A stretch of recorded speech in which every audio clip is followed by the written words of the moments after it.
గానీ ETV విన్లోనే air తోటి మంచి సక్సెస్ అందుకున్న మ్యూజిక్ డైరెక్టర్ సంజిత్ గారు will speak now. Prasad 845 shows అన్నీ చూసేసి బయట రివ్యూస్ చెప్పేవాడు సంజిత్.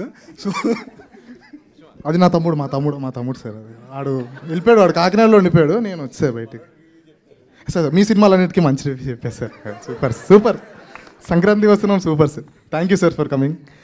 బన్నివాస్ గారికి, వంశరందిపాటి గారికి మళ్ళీ థ్యాంక్ యూ మా సినిమాని నమ్మి తీసుకున్నందుకు. ఈటీవీ మై ఫ్యామిలీ అందరికీ థ్యాంక్ యూ. లాస్ట్ టైం నా డైరెక్టర్ గురించి చెప్పడం మర్చిపోయాను, మార్తాన్. సో బేసిక్గా ఇక్కడ మార్తాన్ నేను యాక్చువల్లీ ఒక టాక్సిక్ హస్బెండ్ వైఫ్ లాంటి వాళ్ళము.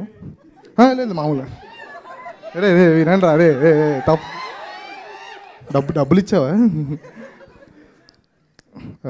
మ్యూజిక్ చేస్తున్నప్పుడు ఫైట్ చేసుకుంటూ ఉంటాము, చాలా గొడవలు అవుతాయి, ఆల్మోస్ట్ చెయ్యి విరిగే అంత గొడవలు అవుతాయి.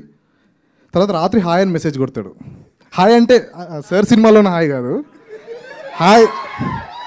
Hi east or west, friendship is the best. మళ్ళీ నెక్స్ట్ డే మళ్ళీ మ్యూజిక్ సిట్టింగ్లో కూర్చుంటాం. థ్యాంక్ యూ మార్తాన్, ఈ జర్నీ చాలా మెమరబుల్. లాస్ట్ డే మిక్సింగ్లో నాకు తెలిసి ఇద్దరం ఒక కట్టు ఇలా ఉంటామేమో. Hopefully waiting September 12th. చాలా మంచి సినిమా చేసాము అని అనుకుంటున్నాను నేను. అంతే, ఇంక మాట్లాడడానికి ఏం లేదు. అందరికీ థ్యాంక్ యూ, పేరు టైం లేదు అంతే. మౌలి థ్యాంక్ యూ, శివాని, రాజీవ్ కనకాల గారు థ్యాంక్ యూ, చాలా బాగా చేశారండి. అందరికీ థ్యాంక్ యూ, నితిన్ అన్న, సాయన, అందరికీ థ్యాంక్ యూ. డన్ అండి, అయిపోయిందండి. థ్యాంక్ యూ అండి. ఓకే, మామూలుగా కొట్టుకోవడం కామన్ అని